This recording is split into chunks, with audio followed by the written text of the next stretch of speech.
أعوذ بالله من الشيطان الرجيم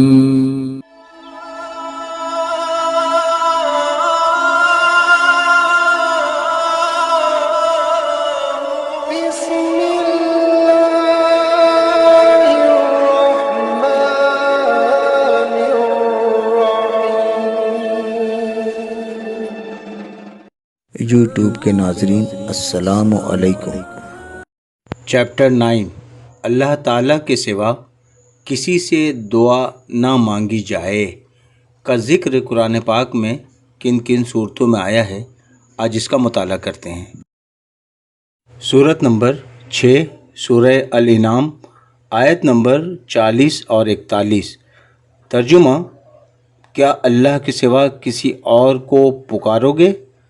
اگر سچے ہو بلکہ اسی کو پکارو گے تو وہ اگر چاہے جس پر اسے پکارتے ہو اسے اٹھا لے اور شریکوں کو بھول جاؤ گے۔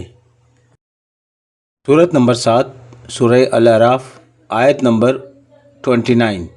ترجمہ: اور اس کی عبادت کرو نرے اس کے بندے ہو کر۔ سورت نمبر 10 سورہ یونس، آیت نمبر 106۔ ترجمہ: اور اللہ کے سوا اس کی بندگی نہ کر جو نہ تیرا بھلا کر سکے نہ برا۔ سورت نمبر 13 سورہ الرعد، آیت نمبر 14۔ ترجمہ: اسی کا پکارنا سچا ہے اور اس کے سوا جن کو پکارتے ہیں وہ ان کی کچھ بھی نہیں سنتے۔ سورت نمبر 40 سورہ المومن، آیت نمبر 14۔ ترجمہ: تو اللہ کی بندگی کرو نرے اس کے بندے ہو کر۔ سورت نمبر 25 سورہ الفرقان، آیت نمبر 68۔ ترجمہ: اور وہ جو اللہ کے ساتھ کسی دوسرے معبود کو نہیں پوچھتے۔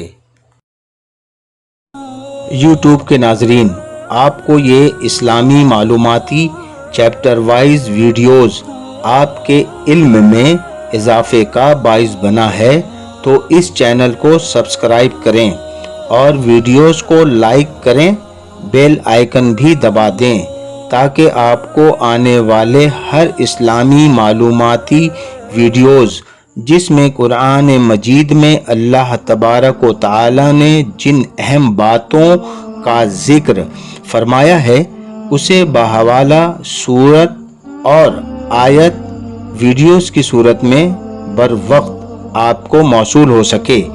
اللہ تبارک و تعالی ہم سب کے علم میں اضافہ فرمائے، ہمیں قرآن کریم پڑھنے اور سمجھنے کی توفیق عطا فرمائے، ہم سب کی مغفرت فرمائے، آمین۔